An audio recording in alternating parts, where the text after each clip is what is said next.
சிறகடிக்க ஆசை அப்படின்னு சொல்லி சீரியலுக்கு பேர் வச்சது காரணமே வந்து பறக்கிறதுக்கு ஆசைப்படுற ஒரு நிறைய ஆட்கள். ஒவ்வொருத்தங்களுக்குமே தனித்தனியாக கனவுகள், ஆசைகள் எல்லாமே இருக்க மாதிரி தான் காமிச்சிட்டு இருக்காங்க.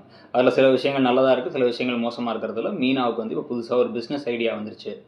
பூவெல்லாம் வந்து தூக்கி போடுறாங்க.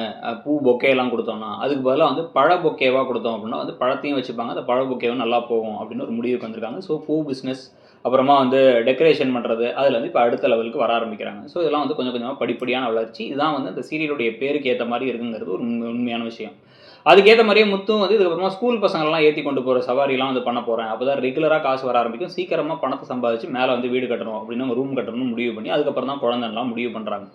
ஸோ கடன்லாம் வாங்க வேணாம்னு முடிவு பண்ணுறதெல்லாம் வந்து ஒரு பக்கம் காமிக்கும் பொழுது, இன்னொரு பக்கம் சத்யா வந்து என்ன சொல்றாருன்னா, அவரும் வந்து படிச்சு இப்போ வேலைக்கு போயிருக்க இடத்துல வந்து இப்போ வேலைய கத்துக்கிட்டு ஸ்டார்ட் அப் ஆரம்பிக்கணும்னு சொல்லிட்டு, அவர் என்ன பண்றாரு, பேரிச்சம்பழம் வாங்கினேன் நானு கிறிஸ்துக்காக.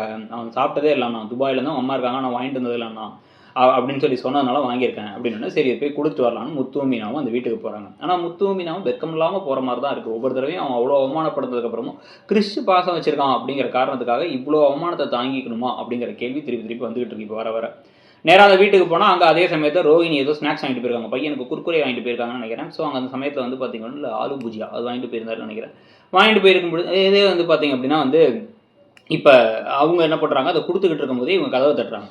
ஐயோ முத்து மீனா அப்படின்னு உங்கள் அம்மா சொல்ல உடனே ஐயோ அப்படின்னு சொல்லிட்டு அவங்க ஓடி போய் ஒளிஞ்சிக்கிறாங்க. எத்தனை தடவை ஒளிஞ்சிப்பாங்க, இதுங்களை பார்க்காம இருக்கும், செருப்பை பார்க்காம இருந்துச்சு, பையை பார்க்காம இருந்துச்சு நடந்துகிட்டு இருக்கு. இல்லை கிறிஷும் பொய்யா சொல்லிட்டு இருக்கிறாரு வேற.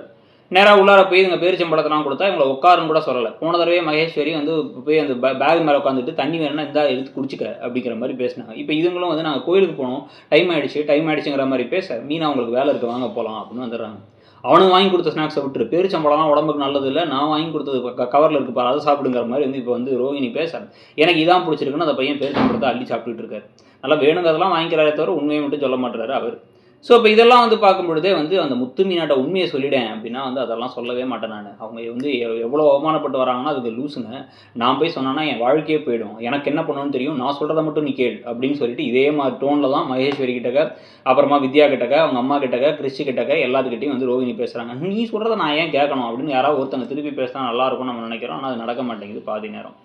இதுனோட வீட்டில் இந்த ஐடியாவை சொன்னால் எப்பயும் போல தான். ஐடியாவில் சொன்னால் இதெல்லாம் ஒரு பெரிய ஐடியாவான்னு விஜயா கேட்க, அதுக்கப்புறம் வந்து மனோஜ் வந்து இதெல்லாம் பண்ணால் தொழிலதிபரா அப்படின்னு வேறு ஓவராக பேச, இவரே வீட்டு காசு தூக்கிட்டு போயிட்டு தான் வந்து பிஸ்னஸ் ஆரம்பித்தார். அந்த பிஸ்னஸே ஒழுங்காக பண்ண தெரில.